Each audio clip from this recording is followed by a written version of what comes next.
The great hall of the Galactic Senate buzzed with the voices of 1,000 different species. Ambassador Kethvar of the Zilani Empire stood at the center podium, his blue skin gleaming under the bright lights. His forearms moved in grand gestures as he spoke to the assembled crowd. "Fellow beings of the galaxy," Kethvar said, his voice carrying across the massive chamber, "we have lived under an old fear for too long. We have let primitive stories control our actions." In the audience, Elder Vorthak shifted uncomfortably. The crystalline being was old, very old. He had lived through events that younger races only knew from history books. His crystal body caught the light and threw rainbow patterns on the floor. "The humans," Kethvar continued, "are not the monsters our grandparents told us they were. Look around you. Where are these terrible warriors? I see only soft creatures who smile and shake hands. I see diplomats who bring gifts and offer help. I see traders who share their knowledge freely." Many in the audience nodded. The younger races had grown up with humans as neighbors. They knew humans as the people who helped build hospitals on their worlds. They knew humans as the ones who shared their food and medicine. They knew humans as the species that always said please and thank you. But the older beings remembered different stories. Elder Vorthak stood slowly. His crystal form rang like a bell as he moved. The sound made everyone turn to look at him. When he spoke, his voice was like wind through broken glass. "Young Kethvar," the ancient being said, "you speak of things you do not understand. You have never seen humans when they are truly angry." Kethvar's eyes flashed with annoyance. "Honored elder, with respect, those are just old stories. The humans have been peaceful for 800 years. They trade, they help, they build. They do not conquer. They do not destroy. They do not need to," Vorthak replied, "because we remember what happened when they did." The hall fell silent. Even the youngest beings had heard whispers of the old war, the war between humans and the Hegemony Empire. But most thought it was just a story, made bigger with each telling. Vorthak began to walk toward the center of the hall. With each step, his crystal body rang out another note. "I was there," he said. "I watched the Hegemony Empire burn. Not in years, not in decades. In 18 months. He reached the podium and stood beside Kethvar. The Hegemony had ruled the galaxy for 50,000 years. They had technology beyond imagination. They had fleets that could destroy solar systems. They had never lost a war. Kethvar tried to interrupt, but Vorthak continued. The humans had just learned to travel between stars. They were new, weak, small. The Hegemony saw them as insects, so they decided to step on them. The Elder's crystal form began to glow brighter. The humans tried to talk. They offered to leave Hegemony space. They offered to pay tribute. They offered to become servants. The Hegemony laughed and attacked their colonies. A luminary being made of pure energy flickered in the back rows. "We remember," it said in a voice like singing electricity. "We remember the silence that followed." Vorthak nodded. For 96 hours, no human ship moved. No human station sent messages. No human world answered calls. The galaxy thought they had given up. The Hegemony thought they had won. The crystal being's glow became almost too bright to look at. Then the humans came out of the dark. Not with threats. Not with demands. They simply began to solve the problem of the Hegemony Empire. Kethvar tried to speak again. "But Elder, that was—" "They did not fight a war," Vorthak cut him off. "They performed surgery. They cut out the Hegemony like a doctor cuts out a disease. Ship by ship, world by world, leader by leader. They knew everything about their enemy. They had planned for everything." The hall was completely quiet now. Not even the sound of breathing could be heard. "When it was over," Vorthak continued, "the humans could have ruled the galaxy. Instead, they helped the Hegemony survivors build a democracy. They shared their food with former enemies. They built hospitals on worlds they had just conquered." The Elder turned to face Kethvar directly. "Do you know what the humans said when the Hegemony leaders asked why they showed mercy?" Kethvar shook his head. "They said, 'We did not fight you because we hated you. We fought you because you would not let us love the things we protect.'" A new voice spoke from the audience. It was Ambassador Sarah Chen, the human representative. She was a small woman with gray hair and kind eyes. She had been sitting quietly in the back corner as humans always did. "Elder Vorthak tells the story well," she said, standing up slowly. "But he leaves out the most important part." All eyes turned to her. She walked down the aisle with calm, measured steps.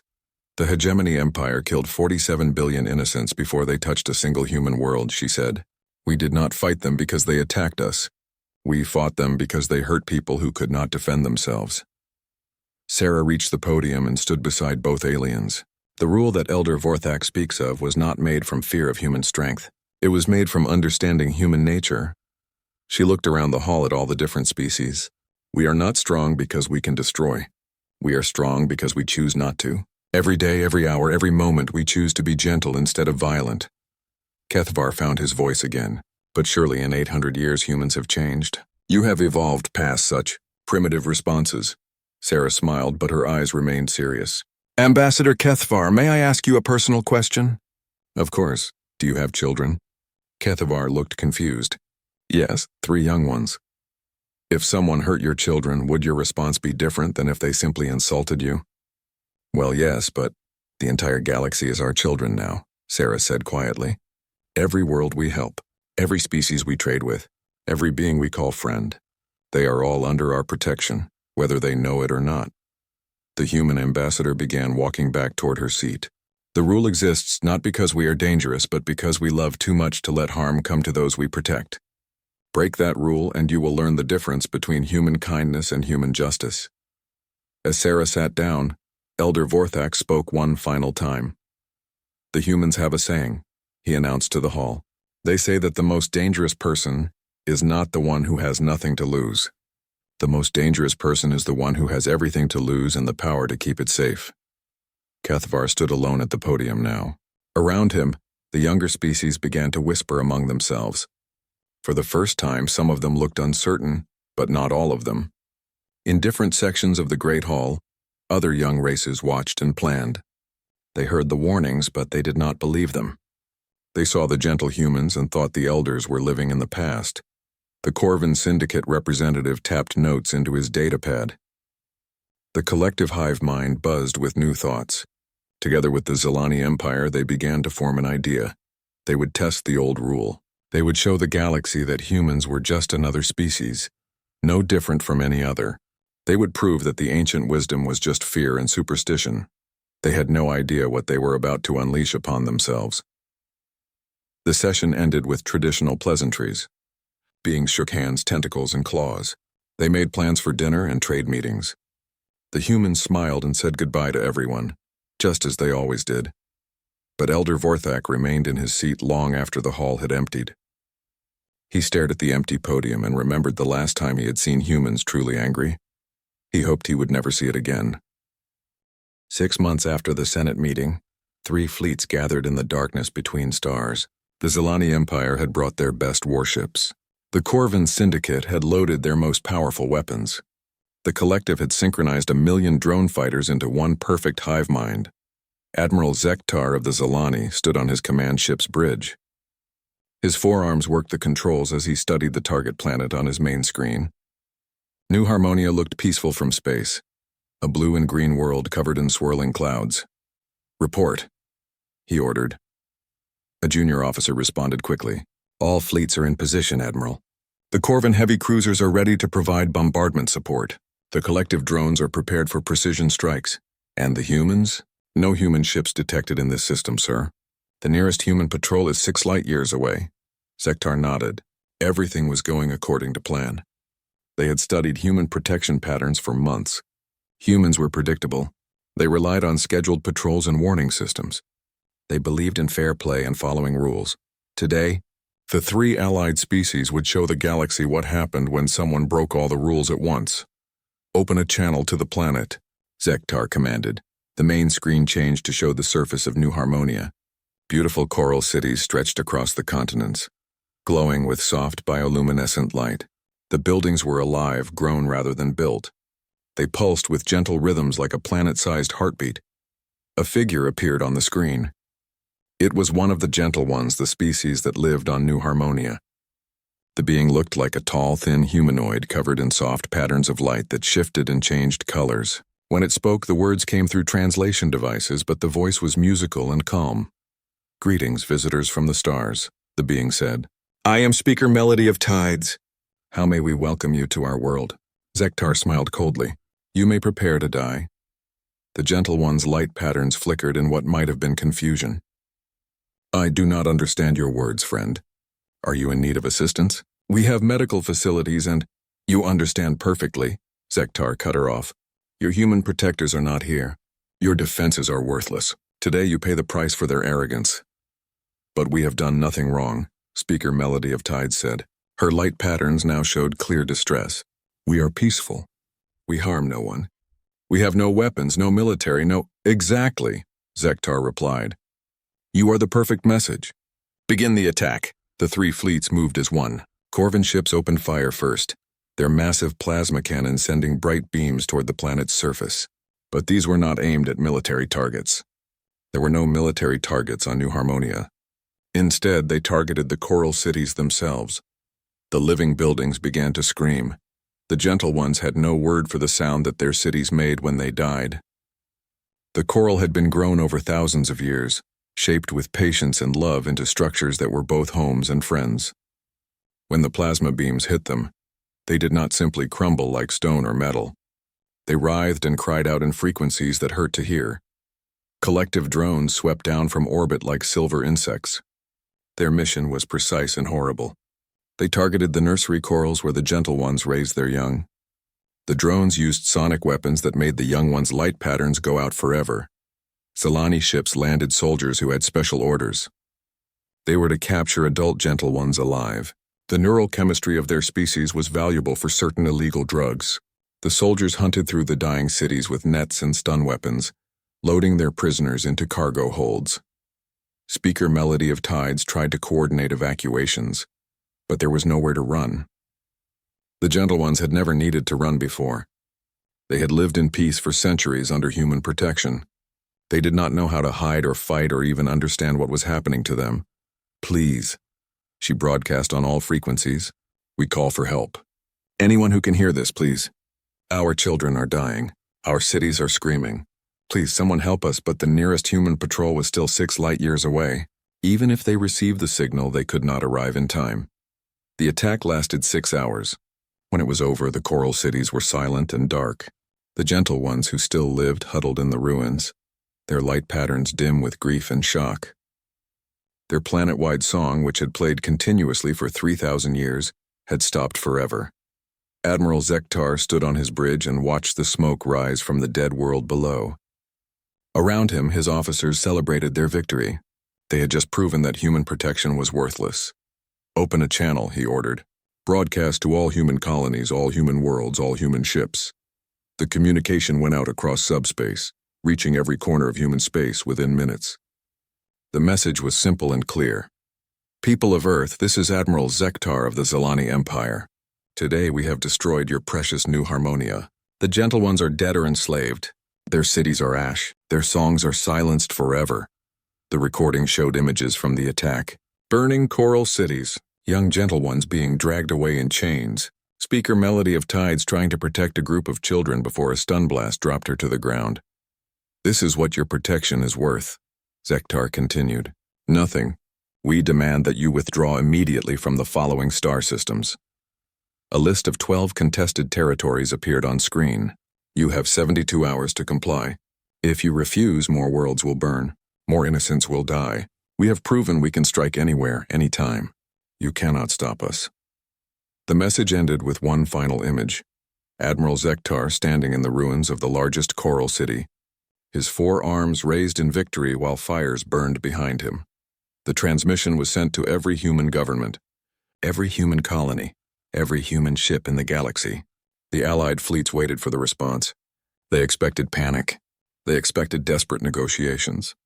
They expected humans to act like every other species that had ever been threatened. Instead, they got silence. For 12 hours, not a single human government responded to the message. No human ship changed course. No human diplomat made contact. It was as if the entire human species had simply stopped talking. "What are they doing?" asked Commander Vexhai of the Corvin Syndicate during a joint fleet meeting. "Probably arguing among themselves," Zektar replied confidently.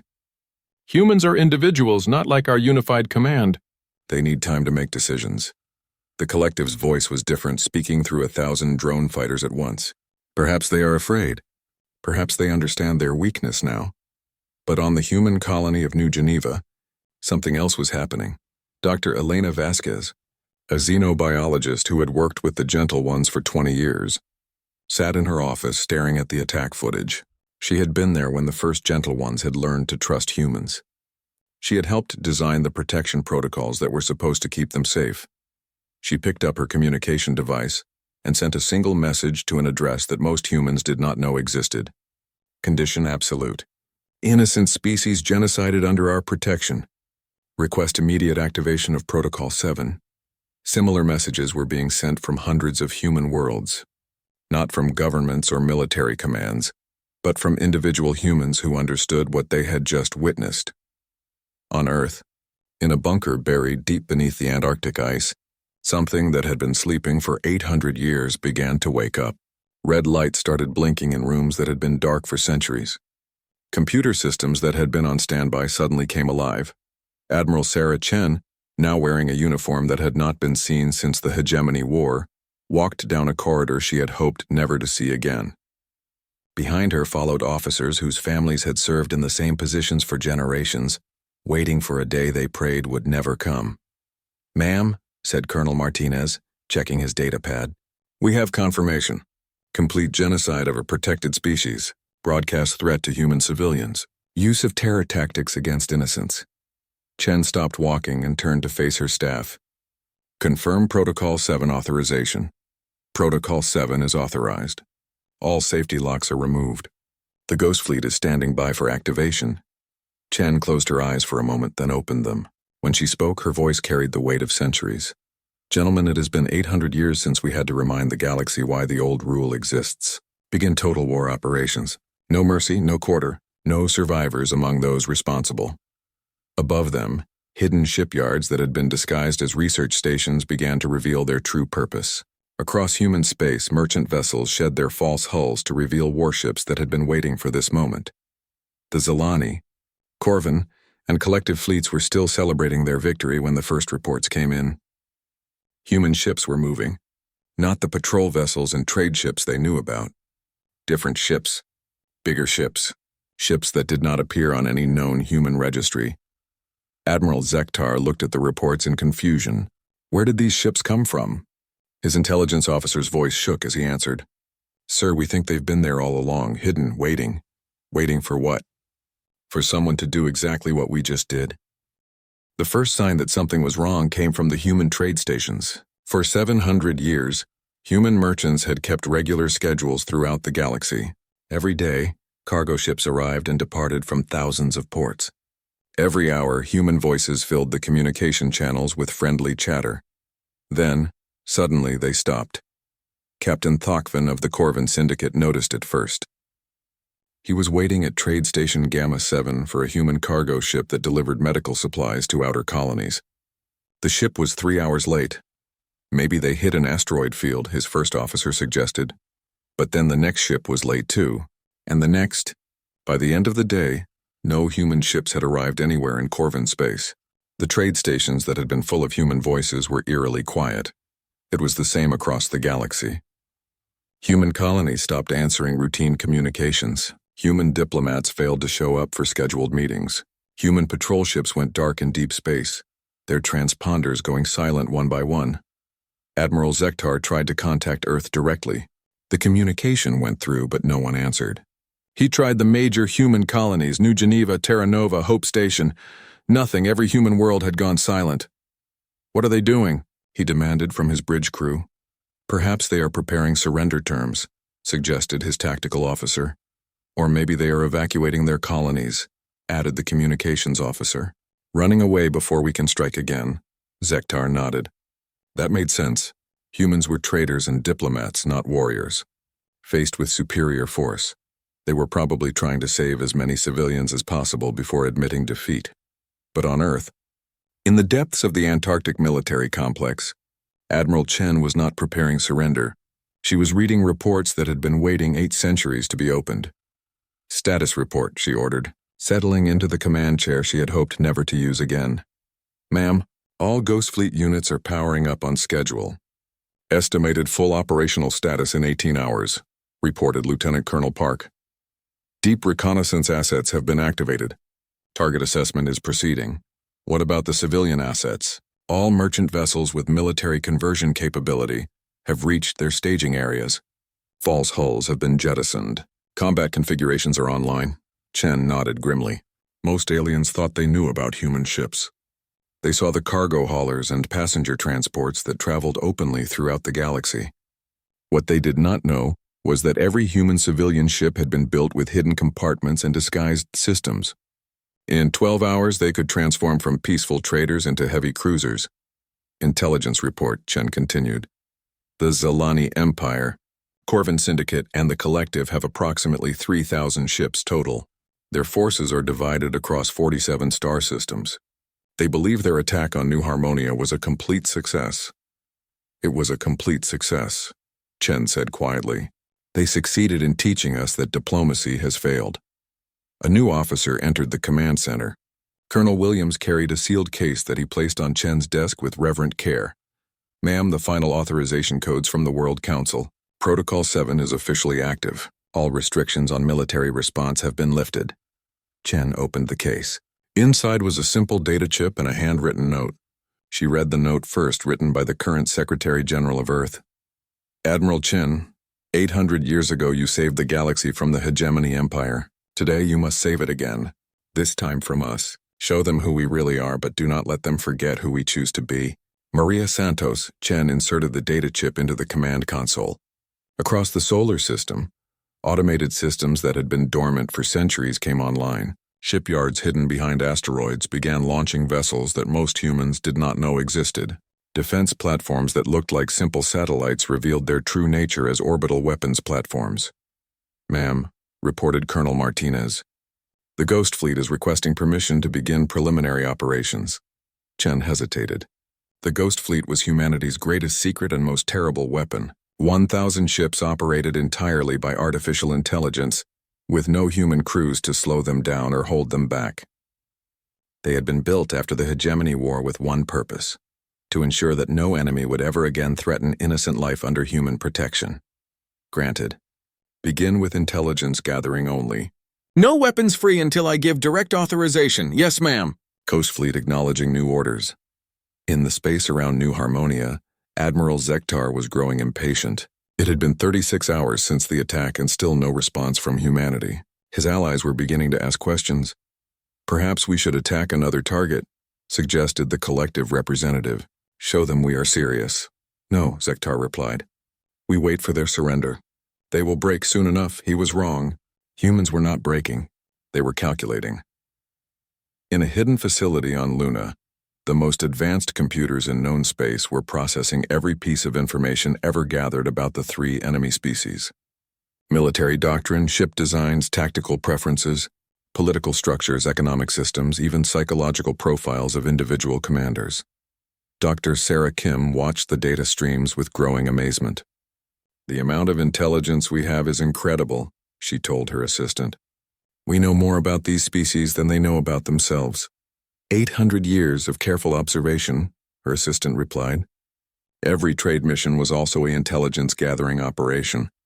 Every diplomatic dinner was a chance to study their behavior. Every cultural exchange provided data on their weaknesses. Have we always been this paranoid? Not paranoid. Prepared. After the Hegemony War, the Council decided that humanity would never again be caught unprepared for war. So we prepared for everything. The analysis continued around the clock. The Zilani Empire's weakness, their rigid command structure that could be disrupted by removing key officers. The Corvin Syndicate's flaw, their reliance on overwhelming firepower made them vulnerable to superior tactics. The Collective's problem, their hive mind could be turned against itself with the right electronic warfare. Admiral Chen reviewed the preliminary reports with her senior staff. Recommendations? She asked. Complete military victory is achievable within 6 months using conventional forces, reported Colonel Martinez. However, I recommend we accelerate the timeline. The longer we wait, the more time they have to prepare defenses or attack other innocent worlds. Timeline for total victory using all assets. 36 hours, ma'am. But that would require full Ghost Fleet deployment and unrestricted rules of engagement. Chen leaned back in her chair. 36 hours to end a war that her enemies thought they had already won. But at what cost? "Ma'am, we're receiving a priority message from the Zilani fleet," announced the communications officer. "Put it through." Admiral Zektar's image appeared on the main screen. He looked confident, almost smug. "Admiral Chen, I presume. I am disappointed that it took you so long to respond to our reasonable demands." "Admiral Zektar," Chen replied calmly, "I want to make sure I understand your position. You attacked a peaceful world under our protection. You murdered civilians who had never harmed anyone. You enslaved beings whose only crime was trusting us to keep them safe. And you call this reasonable? I call it effective. Your protection was worthless. We have proven that humans are weak. Now you will withdraw from the disputed systems or more worlds will burn." Chen smiled, but it was not a pleasant expression. "Admiral, you seem to be operating under a fundamental misunderstanding about human nature. You think we did not respond because we are weak. Let me correct that mistake. You threaten me? With what, your merchant ships? Your diplomats? No, Admiral. With the side of humanity we have spent 800 years keeping hidden. You wanted to see what happens when humans are truly angry. You are about to find out." Chen nodded to her communications officer. "Send the activation codes to all Ghost Fleet units. Weapons free. Priority targets, command ships, and military assets only. Civilian populations are to be protected at all costs." "Yes, ma'am." All units responding. Ghost Fleet is fully operational. On Zektar's screen, Admiral Chen's image became perfectly still. When she spoke again, her voice had changed. It was no longer the voice of a diplomat or peacekeeper. It was the voice of someone who had fought the bloodiest war in galactic history and won. "Admiral Zektar, you have 72 hours to surrender unconditionally. Return all captured gentle ones. Submit to war crimes tribunals. Disband your fleets and prepare to face justice for genocide." Zektar laughed. "Or what? Or we stop being merciful." The transmission ended. Admiral Zektar looked around his bridge crew. Pathetic. Humans still think words will save them. But his tactical officer was staring at his sensors in confusion. "Sir, I'm detecting multiple contacts approaching from hyperspace. Very large signatures. How many ships?" "I'm not sure, sir. The computer keeps changing the count. First it said 10, then 50 now. Sir, this cannot be right. What does it say?" 1,000 ships, sir. But that's impossible. No one has fleets that large." Admiral Zektar felt the first cold touch of fear. "Confirm all sensor readings." "Contacts confirmed, sir." 1,000 ships approaching at maximum speed. Configuration unknown. "They're not showing up in our identification databases. How is that possible?" "The first Corvin ship died so quickly that its crew never realized they were under attack. One moment, the heavy cruiser Bone Crusher was patrolling near the edge of their home system. The next moment, it was debris floating in space. Captain Grokon watched the explosion from his command vessel 3 light minutes away." "What happened to the Bone Crusher?" His sensor officer's voice shook as he answered. "Unknown, sir. No enemy ships detected. No weapon signatures. The ship just came apart. Ships do not just come apart. Run full diagnostics on our sensors. Sir, diagnostics are complete. All systems are functioning normally. There are simply no enemy ships in range of our weapons, but there were enemy ships. They were just unlike anything the Corvin military had ever faced. The Ghost Fleet vessels were built for one purpose: perfect efficiency in destroying other ships. They used technology that had been theoretical when the Hegemony War ended, made real by 8 centuries of research and preparation. Captain Grokon was still trying to understand what had killed his escort when his own ship shuddered under impact. But again, there was nothing on his sensors. "Damage report. Sir, something struck our forward weapons array. The entire plasma cannon system is offline, but I still detect no attacking ships." "That is impossible!" It was not impossible. It was simply beyond Corvin understanding. The Ghost Fleet ships used stealth technology that bent light and sensor waves around their hulls. They could fire weapons through quantum tunneling, hitting targets without the weapon signatures that normal sensors could detect. To the Corvin crews, it looked like their ships were being destroyed by invisible ghosts, which was exactly the effect the human designers had intended. The attack on the Corvin Syndicate was not a battle. It was a demonstration. One by one, their mighty warships simply stopped existing. Their weapons could not target enemies they could not see. Their shields could not stop attacks that came from directions that should have been impossible. Commander Thekral of the Corvin First, Fleet managed to send one final transmission before his flagship was cut in half by weapons fire from empty space. To any Corvan ships receiving this message, the humans are not what we thought. They are not traitors and diplomats. They are death itself given form. Retreat. Warn our homeworld. Tell them. The message cut off as Theckral's Pride, the largest ship in the Corvan Navy, broke apart in a brief flash of light. The attack on the collective was different but equally devastating. The humans had spent centuries studying the hive mind, learning how it functioned, understanding its strengths and weaknesses. They discovered that the collective's greatest asset was also its greatest vulnerability. Dr. Sarah Kim watched from the lunar facility as human cyber warfare specialists launched their attack. "Are you sure this will work?" she asked. "We've been testing variations of this virus for 200 years, replied the lead specialist. "Every time we traded with the collective, we gathered more data about their network protocols. We know their systems better than they do. The virus was not like any weapon that had been used in warfare before. Instead of destroying the collective's ships, it turned them against each other. The hive mind depended on perfect communication between all its units. The virus introduced tiny errors in that communication. A drone fighter received orders to attack enemy ships, but the virus changed the target identification by 1 digit. Instead of attacking human vessels, it began firing on nearby collective ships. Those ships, thinking they were under attack by rebels, fired back in self-defense within minutes. The perfectly coordinated collective fleets had become chaotic battlegrounds where every ship was fighting every other ship. The hive mind tried to regain control, but the virus adapted faster than the collective could respond. The worst part was that each ship thought it was following correct orders. The virus did not make them rebel against the hive mind. It made them believe that all the other ships had rebelled, and that they were the only loyal units left. In less than 6 hours, the collective's entire military force had destroyed itself without human ships firing a single shot.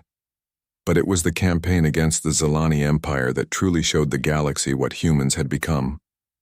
The Zilani had always prided themselves on being the greatest strategic minds in known space. They believed warfare was an art form, and they were the master artists. Admiral Zektar soon learned the difference between art and science. Every move he made, the humans had already planned for. Every strategy he attempted, they had already countered. Every fallback position he tried to reach, they had already occupied. It was not that the humans were better strategists. It was that they had spent 8 centuries studying him personally. "How do they know our plans before we make them?" demanded Sub-Admiral Kekstar during an emergency fleet meeting. "They cannot know," Zektar insisted. It must be coincidence, but it was not coincidence. In her command center on Earth, Admiral Chen was reading reports from intelligence officers who had been watching Zilani military academies for decades. They knew how Zilani officers were trained. They knew what strategies they would choose in different situations. They had psychological profiles of every senior Zilani commander going back 3 generations. Admiral Zektar will attempt to consolidate his remaining forces at the Corvan Nebula, predicted Dr. James Reed, the senior xenopsychologist. It fits his pattern. He always tries to use natural formations to limit enemy approach vectors. Will he succeed? No, ma'am. We've been mining the Corvan Nebula for 6 months. If he brings his ships there, we can destroy them without risking any of our own vessels. Chen nodded. What about his backup plan? He'll try to strike at our civilian populations to force us to negotiate. But we've already evacuated all human worlds within his operational range. He'll find empty colonies and automated defense systems.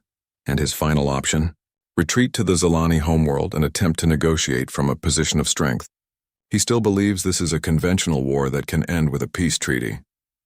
Admiral Chen stood up and walked to the main display showing the tactical situation across 3 sectors. Red dots marked remaining enemy forces. Blue dots showed human ships. The pattern was clear. The enemies were being herded exactly where humanity wanted them to go.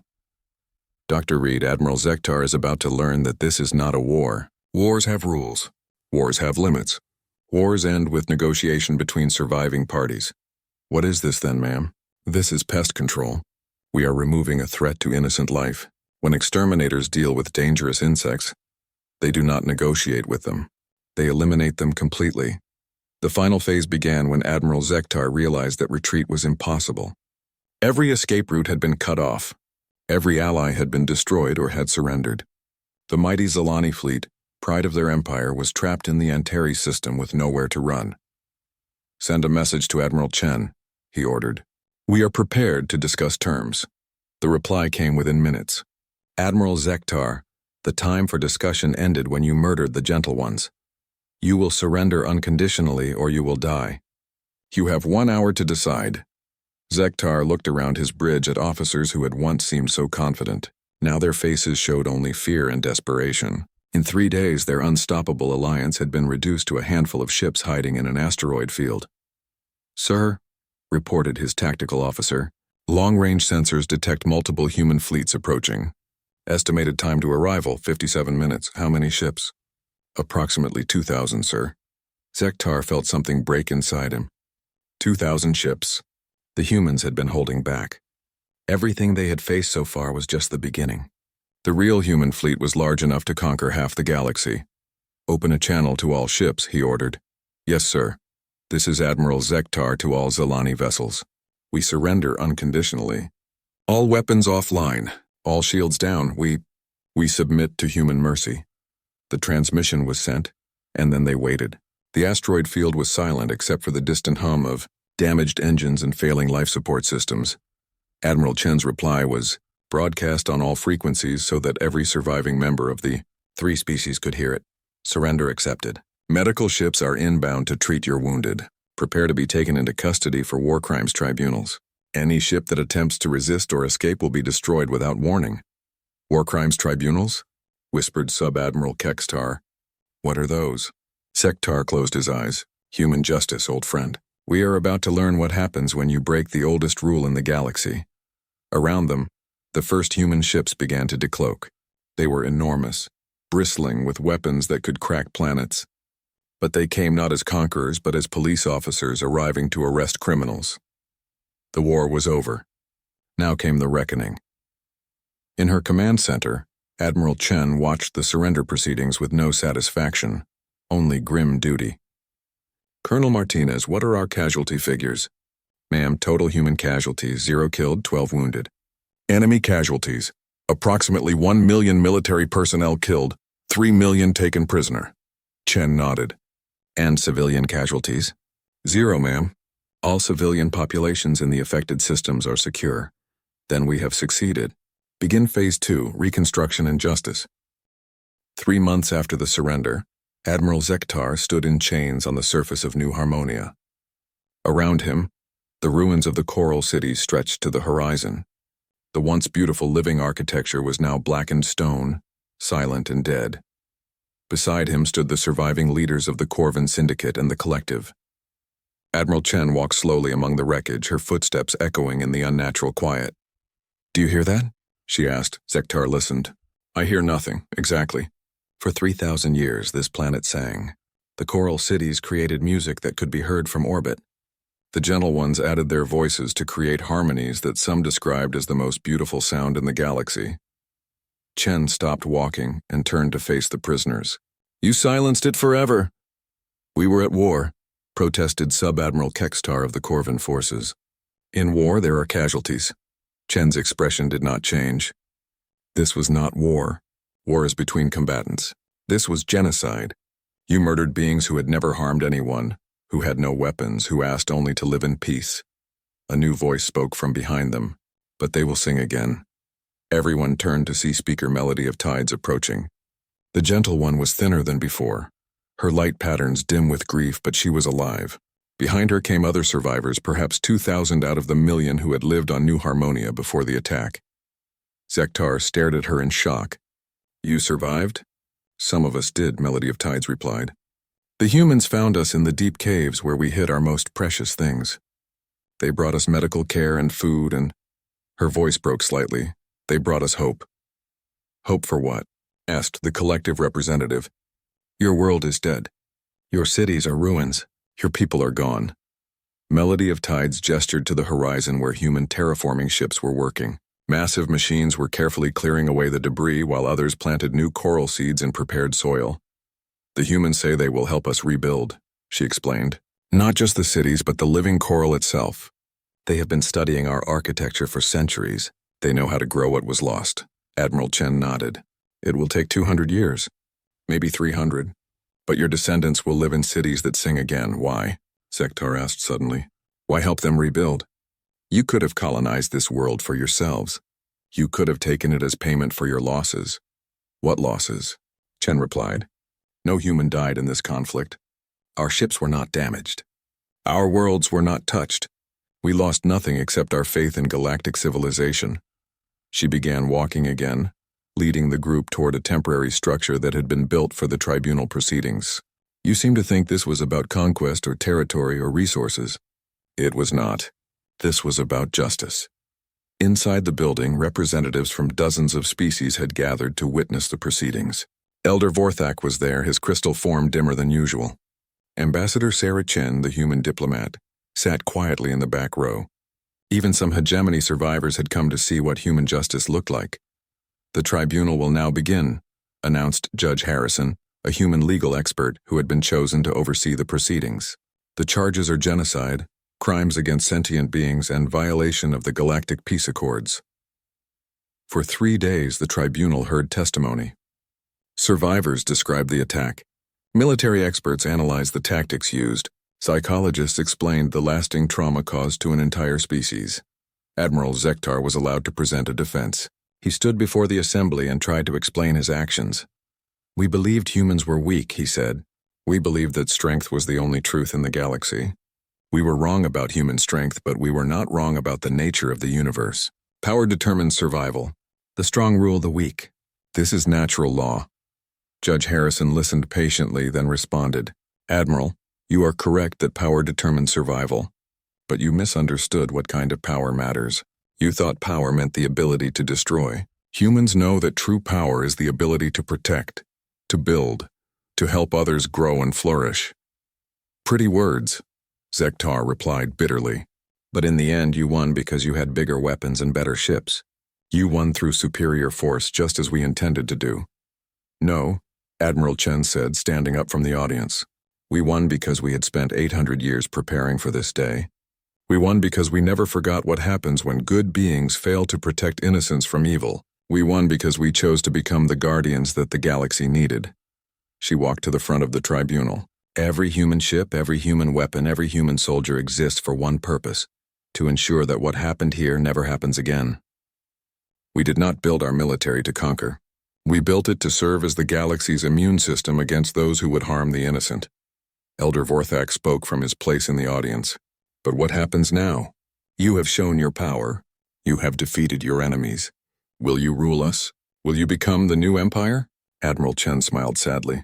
Elder, we had the power to rule the galaxy 800 years ago. If we wanted an empire, we would already have one. We want what we have always wanted.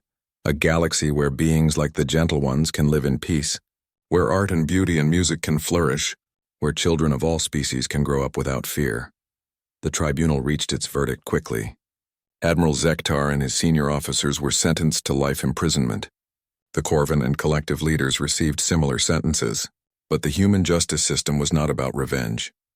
Your species will not be punished for the crimes of your leaders. Judge Harrison announced to representatives from all 3 races who had been allowed to attend. Your governments will be reformed with human assistance.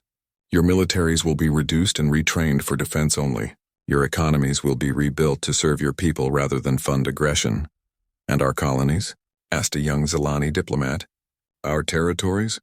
Remain yours, Admiral Chen replied. Humans do not want your worlds. We want your cooperation in building a better galaxy. The ceremony concluded with an unexpected moment. Speaker Melody of Tides approached Admiral Zektar as he was being led away in chains. I forgive you, she said simply. Zektar stopped walking and stared at her. How? I destroyed everything you loved. I killed your children. I silenced your world's song. Because hatred would silence our song forever, Melody of Tides replied. Forgiveness allows new music to be born. The humans taught me this. As the prisoners were taken away, Elder Vorthak approached Admiral Chen. A question, if I may. Of course, Elder. Your species frightens us. Not because of your weapons or your ships, but because of your intensity. You love too deeply. You protect too fiercely. You react too strongly to injustice. How do we live with such dangerous neighbors? Admiral Chen considered the question carefully. Elder humans are dangerous. We admit this freely. We are dangerous to anyone who threatens innocence. We are dangerous to anyone who would harm the weak. We are dangerous to anyone who believes that might makes right. She paused and looked around at the assembled representatives. But we are also the most loyal friends you will ever have. Treat us with respect. Protect those under your care. Live in peace with your neighbors, and you will never have anything to fear from humanity. But harm those we have sworn to protect. She gestured toward the ruined coral cities. And you will learn why the galaxy's oldest rule exists. 1 year later, new coral seeds began to sprout in the prepared soil of New Harmonia. They grew slowly, but they grew. Human engineers worked alongside gentle ones to design cities that would be even more beautiful than those that had been destroyed. Speaker Melody of Tides stood in what would someday be the center of New Harmony City, listening to the first faint notes of new song from the growing coral. Beside her, a human child played with young gentle ones, their laughter mixing with the musical tones. They will never make the same mistake again, she said to Admiral Chen, who had come to visit the reconstruction. No, Chen agreed, but others might. That is why we must always be ready. That is why the rule exists. That is why humans can never allow ourselves to become weak or complacent. Above them, barely visible in orbit, ghost fleet ships maintained their silent watch. They would remain there for as long as New Harmonia needed protection. And if anyone ever again threatened the innocent, the galaxy would remember why the oldest rule had been written in the first place. In the Galactic Senate on Nexus Prime, workers finished carving new words into the chamber walls. The inscription was simple but unmistakable. Here lies the wisdom of ages. Love fiercely, protect the innocent, and remember that the kindest souls often carry the heaviest weapons. Never mistake human mercy for human weakness. Never confuse their patience with their limits. And above all else, never harm what they have chosen to love. Below these words in smaller text was added a final warning. They are gardeners of the galaxy, tending life wherever it grows. But gardeners know that sometimes to save the garden, the weeds must be removed. Remember New Harmonia. Remember the price of crossing the line. Remember that humans forgive much, forget nothing, and always keep their promises. The galaxy remembered. And for 1,000 years afterward, there was peace.